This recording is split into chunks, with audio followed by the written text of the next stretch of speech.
안녕하세요. 저는 딸 하나에 아들 둘을 키우고 있는 40대 여성입니다.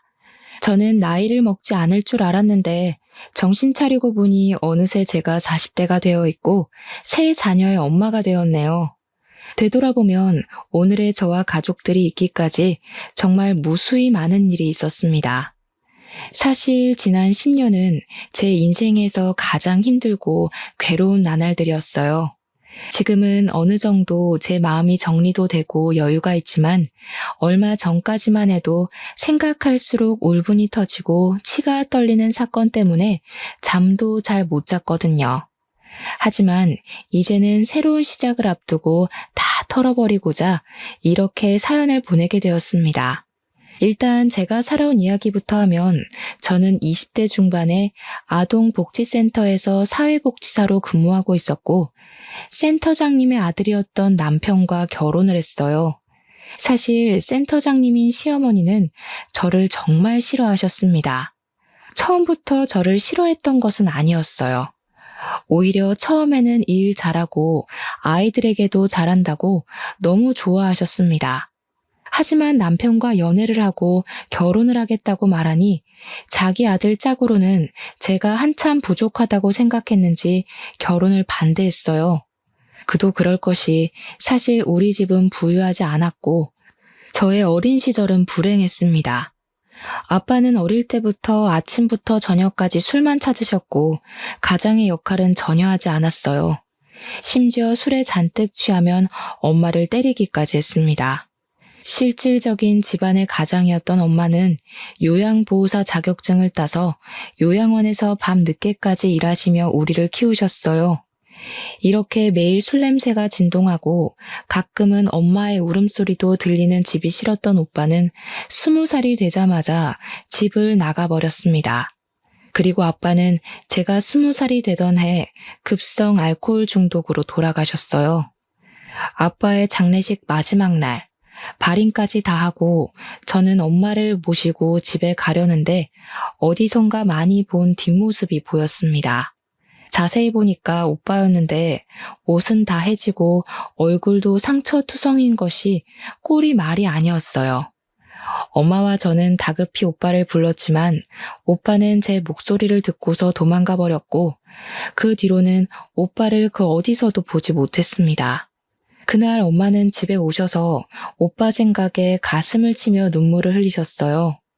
당장이라도 모든 것을 다 포기하고 오빠를 찾아다니고 싶었지만 우리는 당장 먹고 살 걱정에 슬퍼만 할 수 없었습니다. 엄마는 여전히 요양원에서 일하셨고 저는 대학교는 꿈도 못 꾼 채 아르바이트를 하면서 사회복지사 자격증을 땄어요. 그 뒤로 아동복지센터에 취업하여 시어머니와 남편을 만난 것입니다. 이렇게 우리 집은 하루 벌어서 하루 겨우 먹고 사는 형편이었지만 시댁은 시아버지가 살아계셨을 때 공무원으로 계셨어요. 그래서 시아버지가 돌아가시고 나서도 유족연금을 받고 있었고 시어머니는 아동복지센터의 센터장, 남편이 지역에서 꽤 잘 나가는 입시학원 원장이었습니다. 엄청나게 갑부는 아니지만 그래도 꽤 넉넉히 사는 집안이었고 실제로 이 동네에서 비싼 아파트에서 살고 있었어요. 이런 집이 저를 며느리감으로 어디 생각이나 했겠습니까? 시어머니는 당연히 저를 결사반대했고 친정엄마도 꼭 이 결혼을 해야겠냐며 걱정하셨지만 저와 남편은 불같은 사랑을 했어요. 결국 시어머니는 우리의 사랑에 두 손 두 발 다 들고 마지못해 결혼을 허락했지만 조건이 하나 있었습니다. 그것은 바로 일을 관두고 시댁에 들어와서 살라는 것이었어요. 그 당시 저는 사랑에 눈이 멀어 남편과 결혼만 시켜준다면 지옥에라도 갈 수 있을 정도였습니다. 그래서 시댁에서 시어머니와 함께 사는 것은 힘든 일이 아니라고 생각했고 같이 살면서 가족의 정을 쌓으며 저의 진면모를 보여주리라고 당찬 다짐까지 했어요. 그렇게 저는 20대라는 어린 나이에 호랑이 같은 시어머니를 모시고 살게 되었는데 사실 그때 기억은 두 번 다시는 떠올리기 싫을 정도로 정말 힘들었습니다. 정말 TV에서 나오는 어지간한 시집살이는 다 겪었던 것 같아요. 아직도 잊히지 않는 것이 시댁에서 처음으로 식사하는 날이었습니다. 나름대로 최선을 다해 음식을 차리고 당연히 같이 먹으려고 식탁에 앉았더니 시어머니가 저를 매섭게 놀아보셨어요. 너 제정신이니? 어디서 지금 며느리가 감히 여기서 같이 밥을 먹으려고 해? 나는 절대 너 같은 며느리와 겸상 안 한다. 너는 우리가 식사 마칠 때까지 옆에 서서 잔심부름이나 해라. 저는 시어머니의 불효령에 자리에서 일어나 옆에 서서 잔심부름을 해야 했습니다. 정말 억울한 일도 많고 힘든 일도 많았지만 그나마 다행이라면 다행인 것은 제사를 지내지 않았어요. 원래 남편 어릴 때는 지냈다고 했는데 시어머니가 아동복지센터 센터장이 되며 일이 많아 제사를 못 지내게 되었다고 합니다. 하지만 명절 때는 명절 분위기를 내야 한다며 음식을 장만하도록 했고 친정에도 못 가게 했어요. 그래도 친정과 시댁이 가까워서 평일 점심시간에 엄마가 근무하시는 곳 근처 식당에서 종종 만나곤 했습니다. 그렇게 1년 후 저는 임신을 했고 시어머니는 손자를 간절히 바랬지만 성별을 확인하니 딸이었습니다. 대를 잇지도 못하고 결혼하면 남의 집 귀신이 될 딸년을 가져서 뭐하니? 정말 생전 도움이 하나도 되지 않는구나. 그년 울기만 해봐. 아주 그냥 이 집에서 쫓아내버릴 거야. 시어머니는 쫓아낸다고 말할 정도로 저의 큰딸을 싫어하셨지만 다행히 큰딸은 건강하고 씩씩하게 잘 컸고 그 뒤로 2년 터울로 둘째와 셋째를 낳았는데 다행히 둘 다 아들이었습니다.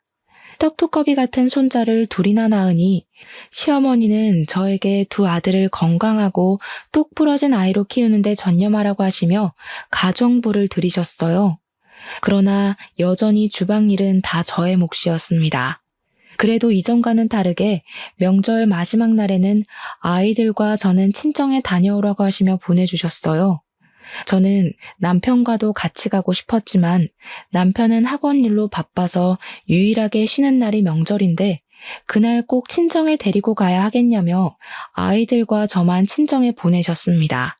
비록 새 아이가 떼부리거나 울면 귀찮다고 밀어내버리셔서 눈치 보이기는 했지만 그래도 시어머니가 서서히 저에게 마음을 여는 것 같아서 저 스스로가 참 뿌듯했어요.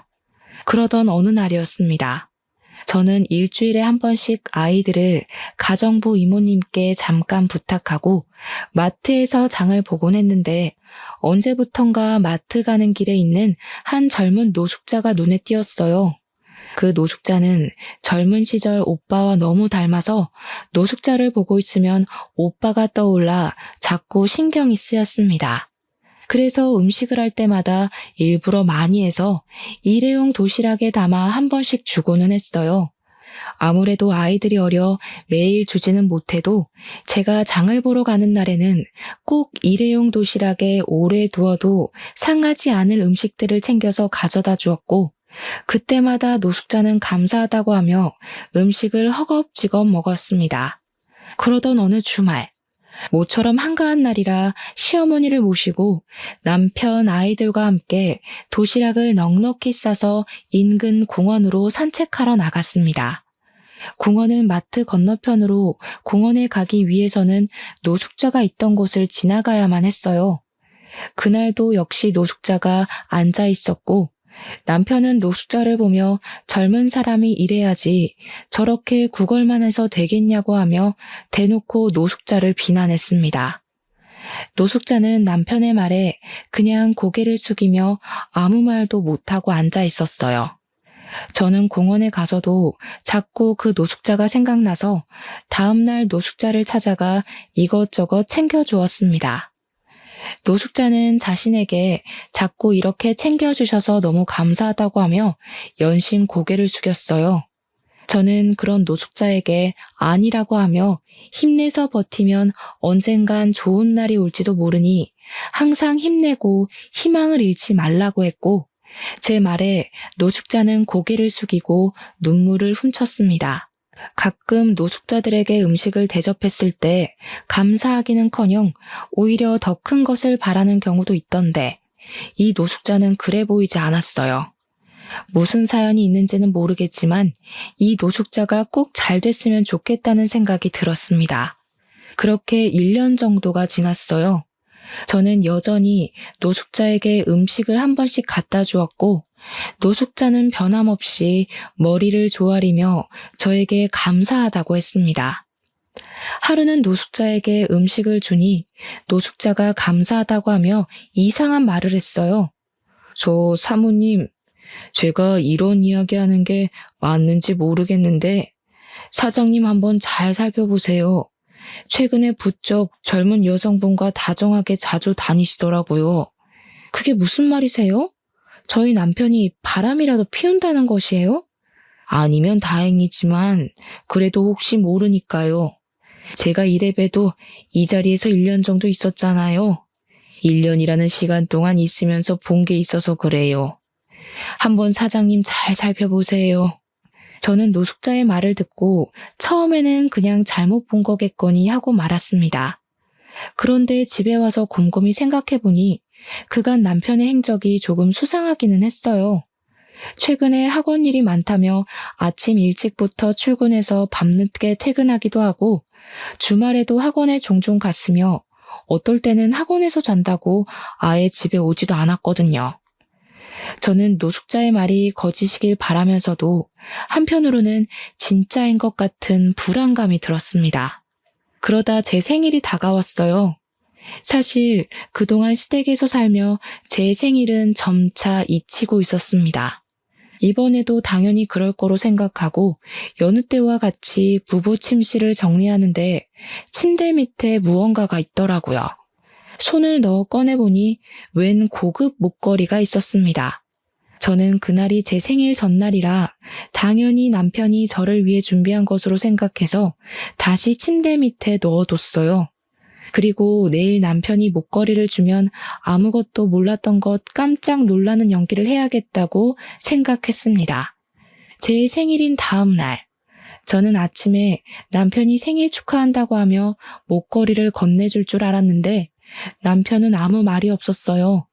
오히려 학원 일로 바쁘다고 하며 새벽부터 정신없이 나갔고 남편이 출근하고 침대 밑을 보니 어제는 분명히 있던 목걸이가 없었습니다.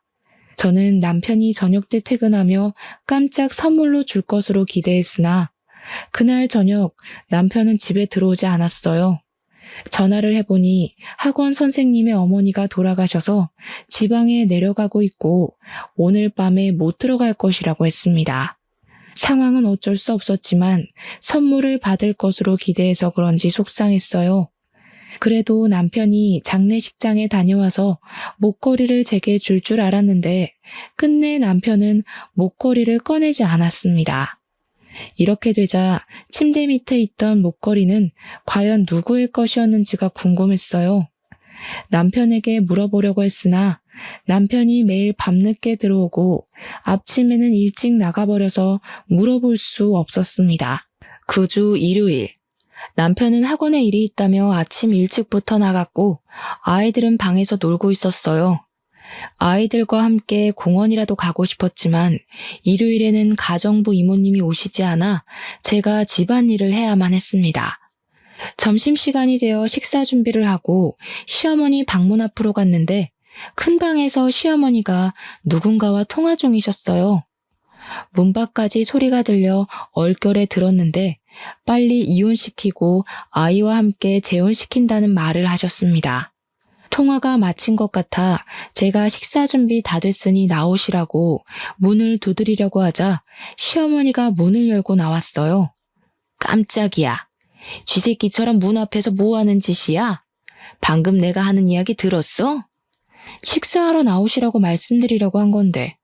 그런데 방금 이혼 재혼 이야기 나오는데 누구 이혼했어요? 알 것 없다. 어디 어른이 통화하는데 몰래 엿듣고 있어?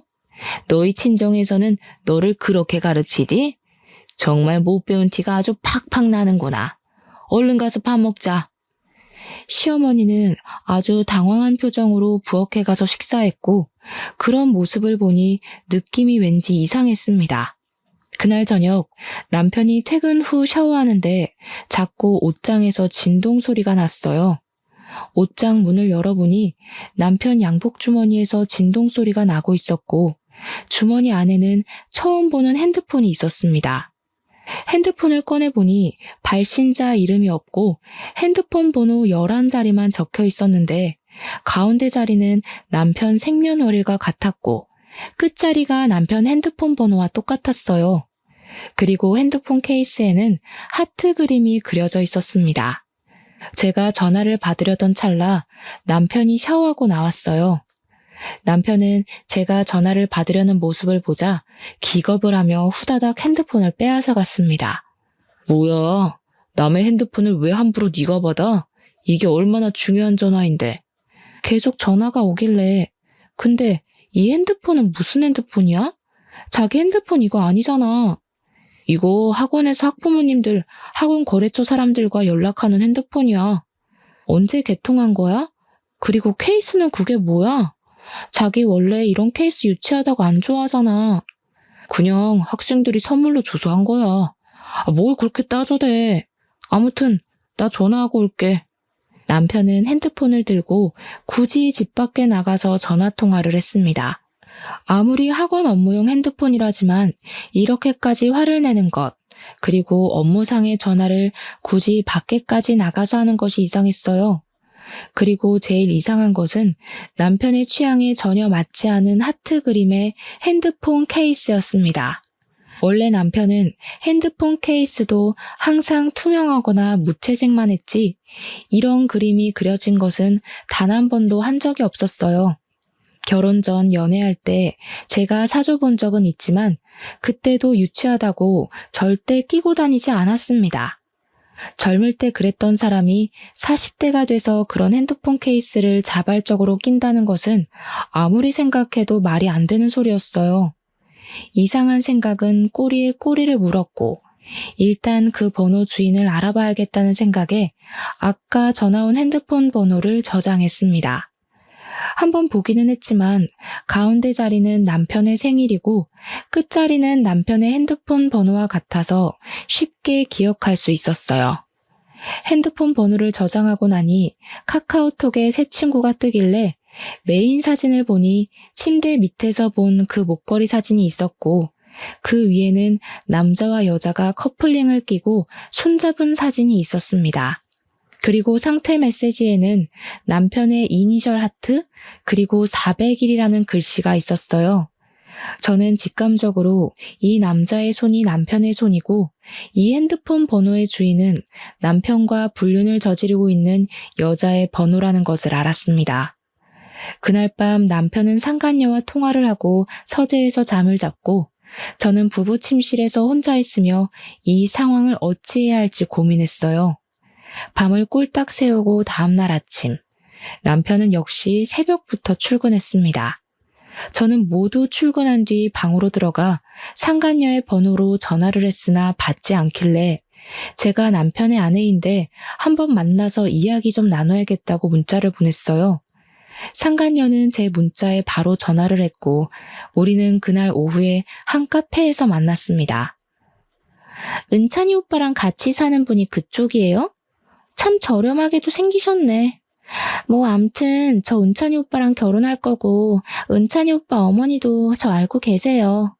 들어보니까 둘이 이혼시키고 저랑 재혼시킬 생각이신 것 같던데. 아, 물론 아이들과 함께요.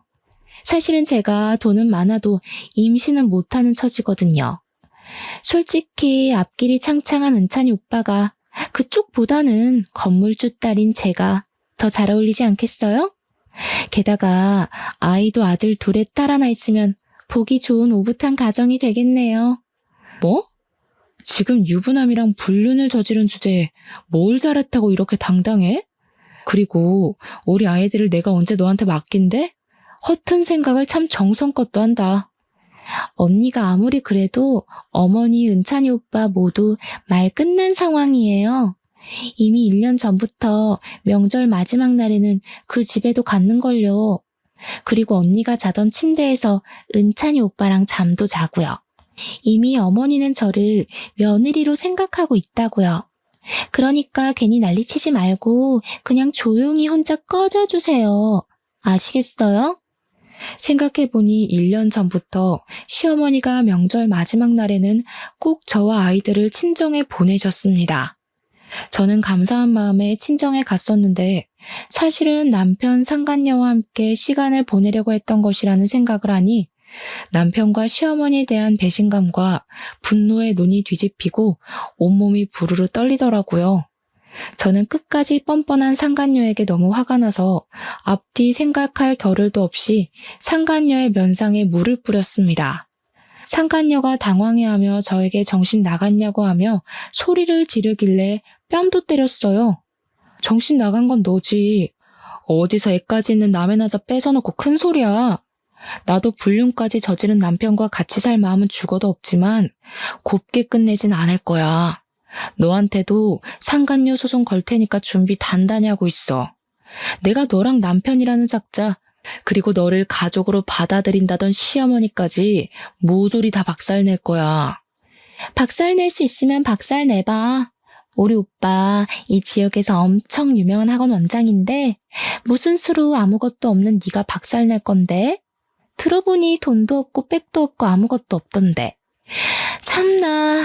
그리고 솔직히 요새 불륜 안 저지르는 남자가 얼마나 된다고 그깟 불륜 한 번 저질렀다고 이 난리야?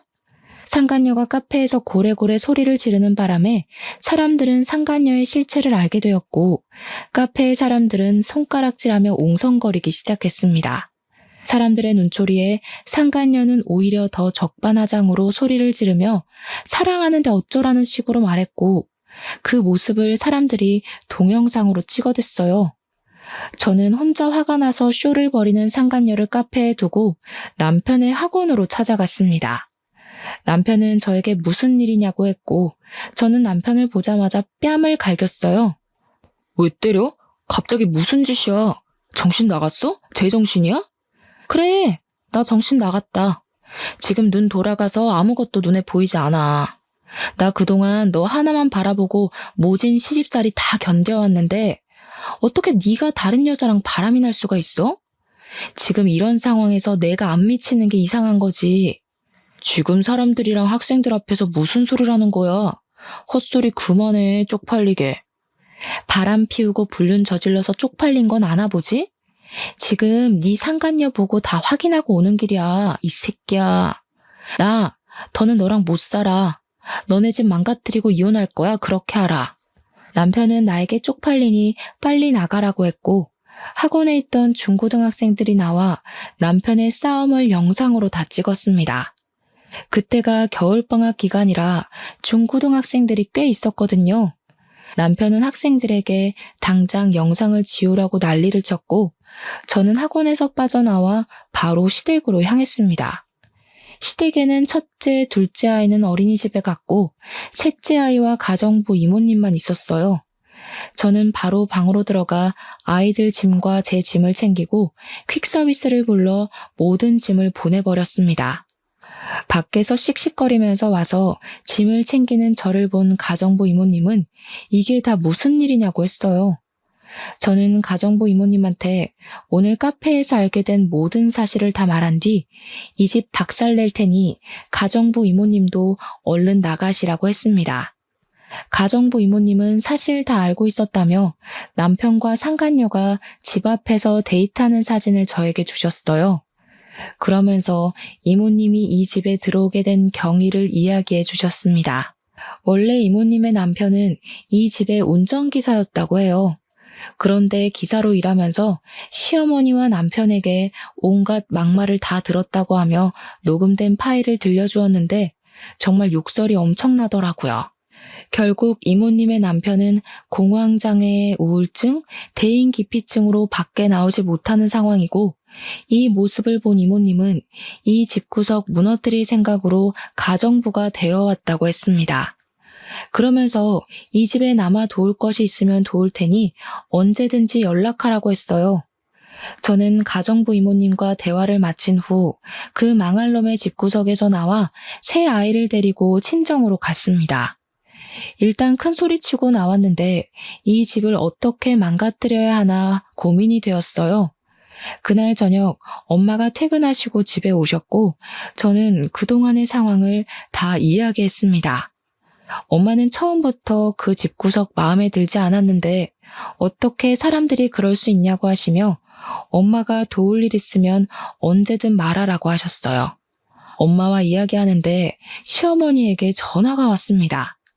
야, 너 아들 학원에서 난동 피우고 왔다면서?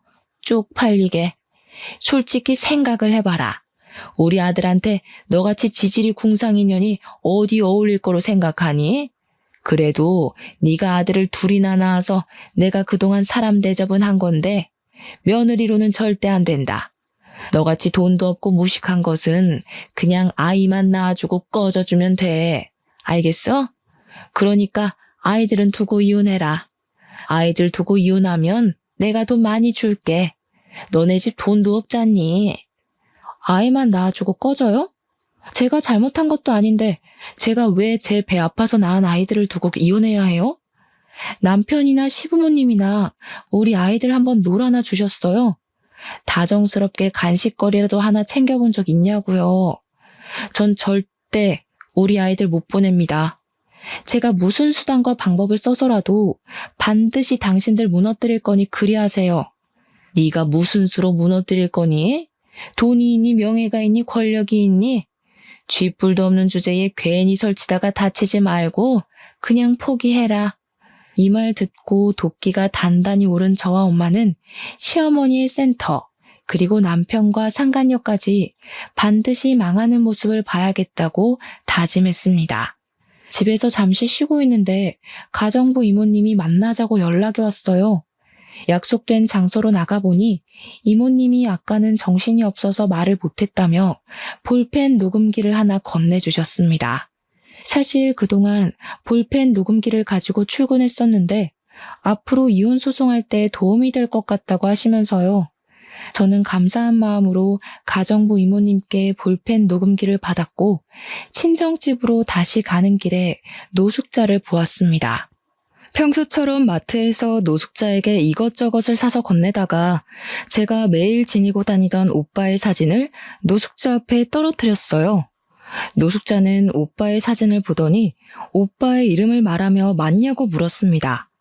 저는 맞는데 어떻게 하시냐고 했더니 원래 이 근처에서 크게 학원을 하시던 학원 원장님이셨다고 하며 항상 지나가실 때마다 자신에게 음식을 사주시던 분이라고 했어요. 그런데 갑자기 다른 지역으로 이사하셨고 가시면서 혹시 힘든 일 있으면 연락하라고 하시며 명함을 주고 가셨다고 합니다. 그러면서 노숙자는 오빠의 이름이 적힌 명함을 건네주었어요. 저는 그 명함을 보고 바로 엄마에게로 달려갔습니다. 엄마는 명함을 보시더니 떨리는 목소리로 명함 속 번호로 전화를 했어요. 오빠는 엄마의 목소리를 듣자마자 바로 엄마임을 알아차렸고 우리는 눈물을 흘리며 오빠에게 지금 사는 곳을 물었습니다. 노숙자의 말대로 오빠는 대학 입시 컨설팅 학원을 운영하고 있었고 오빠가 있는 곳은 우리가 사는 곳 바로 옆 동네였어요. 다음 날 오빠는 저와 엄마가 사는 집으로 왔고 엄마는 요양원에 연차까지 내고 오빠를 위해 엄청난 음식을 준비했습니다. 우리는 밥을 먹으며 서로 살아온 이야기를 나눴어요. 오빠는 20살 때 집을 나가 막노동을 하며 고시원에서 생활했다고 합니다. 그곳에서 잠을 거의 자지 않고 열심히 공부했고 그 결과 우리나라에서 가장 유명한 수도권 대학교에 전액 장학금을 받고 진학했어요. 대학교 졸업 후 회사에 취업했지만 회사 생활은 생각보다 적성이 맞지 않아 1년 만에 관뒀고 그 뒤로 고등학교 학생들에게 과외를 했는데 입소문이 나면서 학원까지 차리게 되었습니다. 이 학원의 위치가 바로 남편 학원 근처였고 여기서 근무하며 노숙자를 봤다고 해요. 저는 오빠에게 저도 그동안 살아온 이야기를 하며 지금 사실 이혼을 하려 한다고 했습니다. 오빠는 제 이야기를 듣더니 남편이 학원 원장이었으면 자신이 알 수도 있겠다면서 남편의 사진을 보여달라고 했고 제가 핸드폰에서 남편의 사진을 찾아 보여주니 이 사람이 정말 남편이냐고 물었습니다. 오빠가 하는 말이 남편 학원 학생들이 오빠네 학원으로 옮기자 남편은 사실무근의 소문을 내며 오빠를 괴롭게 했다고 해요. 그래서 오빠는 똥이 무서워서 피하냐 더러워서 피하지 하는 심산으로 이사를 했고 지금은 학원이 위치가 좋아서인지 학생들이 이전보다 많아졌고 더 잘 되고 있다고 합니다. 엄마는 오빠가 살아온 이야기를 듣더니 정말 고생 많았겠다고 하며 오빠를 꼭 안아주셨어요. 오빠는 남편으로 인해 우리 남매 둘 다 너무 고생했다며 그놈들 절대 가만두면 안 되겠다고 했습니다. 그러면서 혹시라도 돈이 필요하면 최선을 다해 도와줄 테니 돈 걱정은 걱정하지 말고 최고의 변호인단을 꾸려서 이혼 소송을 하든 뭘 하든 해서 그 집구석을 아주 납작하게 해주라고 했어요. 솔직히 그들을 무너뜨리고 싶어도 아무것도 없는 제가 할 수 있을까 걱정했는데 오빠의 말을 들으니 뭔가 힘이 되었습니다. 집에서 식사를 마친 뒤 저와 오빠는 우리가 다시 만나는 데 결정적인 도움을 줬던 노숙자를 만나러 갔어요. 그런데 항상 있던 그 자리에 노숙자가 보이지 않았습니다. 근처 상인의 말로는 어제 어디론가 떠날 듯이 짐을 다 챙겨서 떠났다고 해요. 저와 오빠는 부디 노숙자가 편안한 곳에서 일도 하며 잘 살기를 간절히 빌었습니다. 시계를 보니 어느덧 오빠가 출근할 시간이 되어 오빠는 학원을 갔고 저도 집으로 와서 남편 학원으로 이혼 서류를 보냈어요. 그리고 시어머니와 남편을 무너뜨리기 위해 가정부 이모님이 주신 볼펜 녹음기에 녹음된 내용을 들어보았습니다. 들어보니 시어머니는 상간녀에게 오래전부터 며느리라고 부르며 통화를 종종 했었고 남편과 저를 쫓아낼 궁리를 하는 대화 내용이 제법 상세히 녹음되어 있었어요. 게다가 아동복지센터에 지원되는 보조금을 횡령한 정황까지 나왔습니다. 저는 이 모든 것들을 증거로 일단 시어머니를 고소했어요. 그리고 지역 맘카페에 남편과 시어머니에 대한 글을 올렸습니다. 학생들을 가르치는 학원 원장이 결혼하고 아이를 셋이나 낳았지만 젊고 돈 많은 건물주 딸인 여자와 불륜을 저지르고 아이들을 보살피는 지역 아동센터 센터장인 그의 엄마는 아들의 불륜을 혼내지는 못할 망정 오히려 상간녀에게 며느리라고 부르며 그들을 지지하고 본처를 쫓아내려 한다고 말이에요. 또한 가정부 이모님의 남편에게 막말했던 녹음 파일까지 다 올렸습니다. 맘카페에서는 어느 학원에 어느 센터 선생님이 이러는지 확인한다고 난리가 났고 이어서 댓글에 자기 아들이 학원에서 찍어온 영상이라며 동영상 파일 하나가 올라왔어요. 그 동영상에는 저와 남편이 나왔고 이로 인해 남편의 학원이 어디인지 다 알려지게 되었습니다. 그리고 또 다른 사람의 댓글에는 이전에 상간녀가 카페에서 소리를 지르며 난동을 부린 동영상을 올렸어요.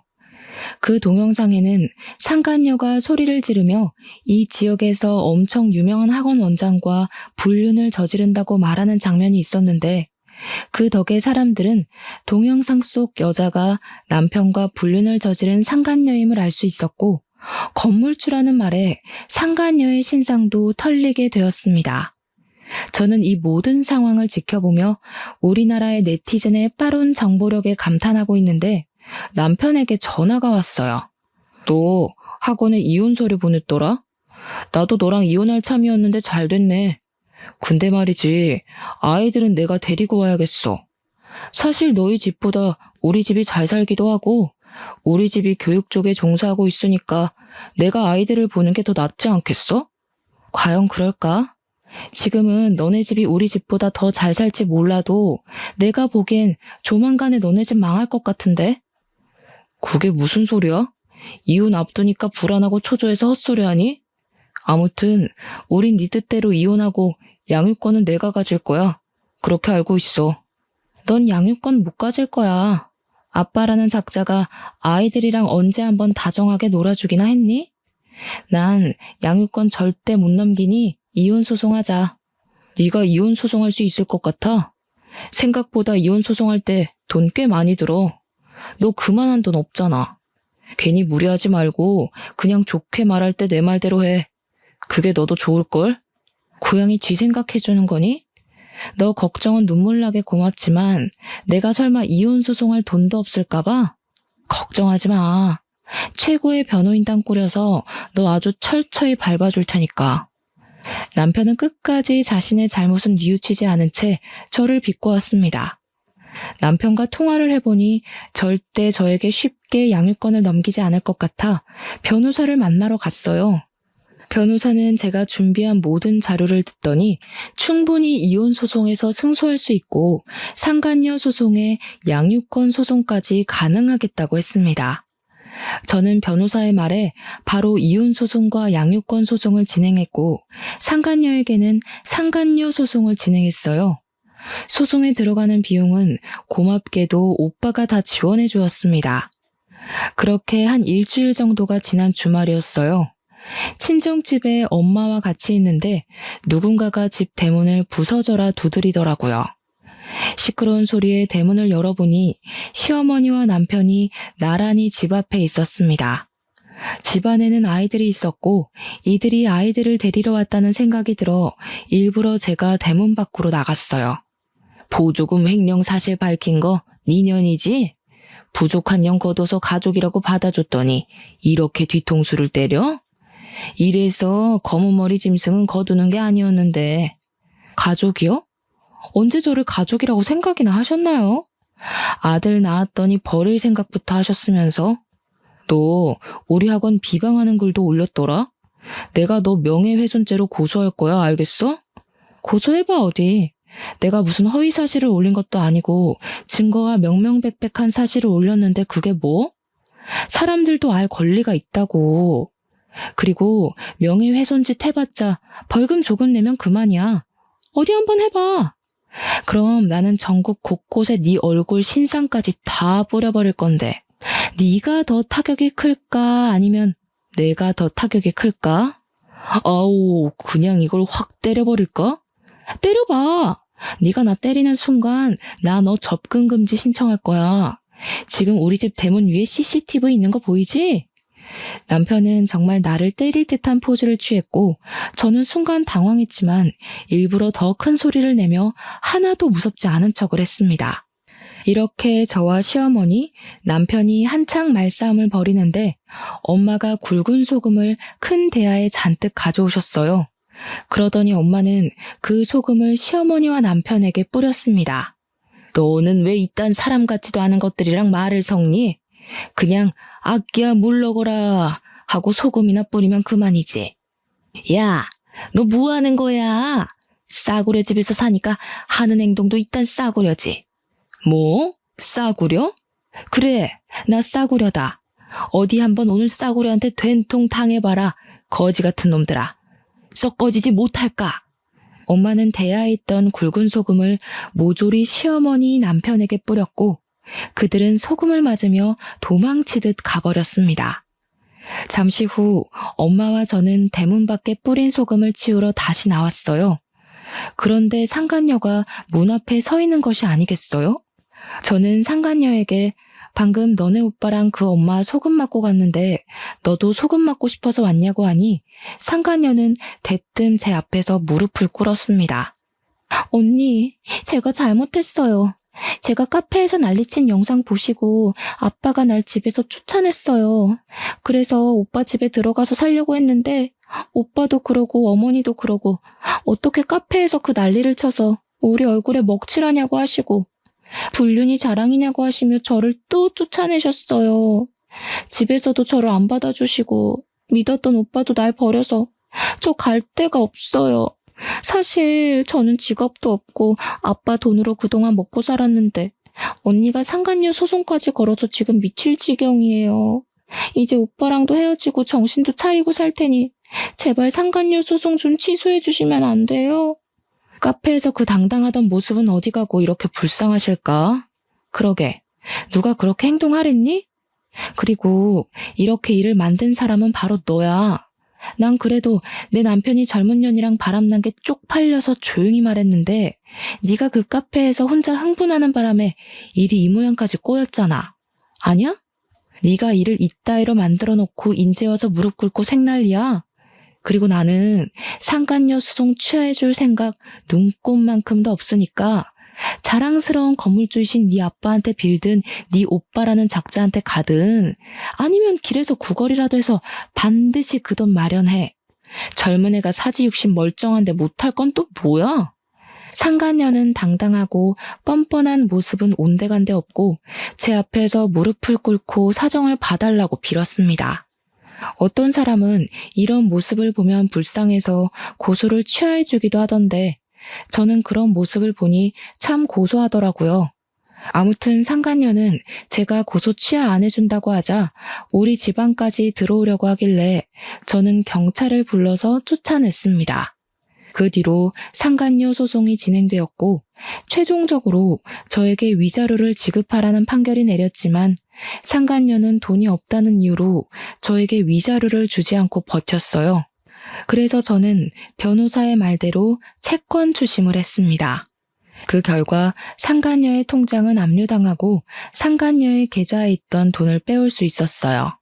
그리고 남편은 불륜을 저지른 소문이 쫙 퍼져서 학원 수강생들이 썰물처럼 싹 빠져나가 학원은 문을 닫았고 이혼 소송에서도 져서 저에게 위자료를 지급했습니다.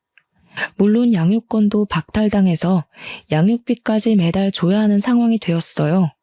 시어머니 역시 센터에서 보조금을 횡령해온 사실이 적발되어 센터 문을 닫았고 지금은 재판을 진행 중인데 1심에서는 일단 징역 6개월이 나왔지만 항소해서 2심 재판을 기다리고 있습니다. 시어머니와 남편 그리고 상간녀는 아이 셋이 있는 그럴싸한 가정을 꿈꿨지만 결국 아이 셋은커녕 아무것도 갖지 못하고 인생의 쪽박을 찼어요. 그리고 저는 오빠의 도움으로 소송을 무사히 마치고 집 근처에 아이들에게 맞는 어린이집도 찾았습니다. 또한 예전에 따놓은 사회복지사 자격증으로 이 지역에서 가장 큰 아동복지센터에 취업해서 다음 주부터 출근할 예정이에요. 너무 오랜만에 하는 출근이라 긴장되고 떨리지만 새로운 삶을 얻었다고 생각하고 열심히 해볼 예정입니다. 참! 그리고 제가 이번에 아동복지센터에 면접 보고 오는 길에 저와 오빠를 만나게 해준 노숙자가 공사장에서 일하는 모습을 봤어요. 저는 일부러 그 앞에서 기다렸다가 노숙자와 대화를 나눴습니다. 알고 보니 노숙자는 원래 사업을 하던 사람인데 부도가 나서 이혼당하고 아이들도 못 보고 졸지에 길거리에 나앉았다고 해요. 이렇게 떠돌아다니다가 죽으려고 했는데 저도 오빠가 베풀어준 선의로 열심히 살 희망이 생기고 다시 일할 용기가 생겼다고 했습니다. 저는 그런 노숙자를 응원하며 기쁜 소식 들려줘서 고맙다고 했어요. 그리고 집에 와서 오빠와 엄마에게 노숙자에 관한 이야기를 했더니 오빠가 이런 사람은 우리가 도와줘야 한다며 노숙자에게 일자리를 소개해줬는데 바로 학원 건물관리인입니다. 노숙자는 열심히 해보겠다며 어제부터 출근했다고 하던데 정말 쉬지도 않고 열심히 했다고 해요. 노숙자분도 우리와 함께 새로운 곳에서 잘 적응하며 어느 정도 자리도 잡고 아이들도 꼭 보았으면 좋겠네요. 저의 이야기는 여기까지입니다. 사실 이 일을 겪으면서 정말 많이 힘들었지만 그래도 나만을 사랑하는 엄마와 새 아이 그리고 오빠가 있었기에 무사히 잘 견뎠던 것 같아요. 제가 가족이란 든든한 울타리가 있기에 넘어져도 다시 일어나 앞으로 나아갈 수 있던 것처럼 저 역시 우리 가족에게 힘이 되기 위해 최선을 다해야겠다는 생각이 듭니다. 어찌 보면 지루할 수도 있는 저의 이야기 끝까지 들어주셔서 감사해요. 저의 이야기를 들어주신 모든 청취자분은 행복한 일만 가득한 봄날 되시길 진심으로 기원합니다.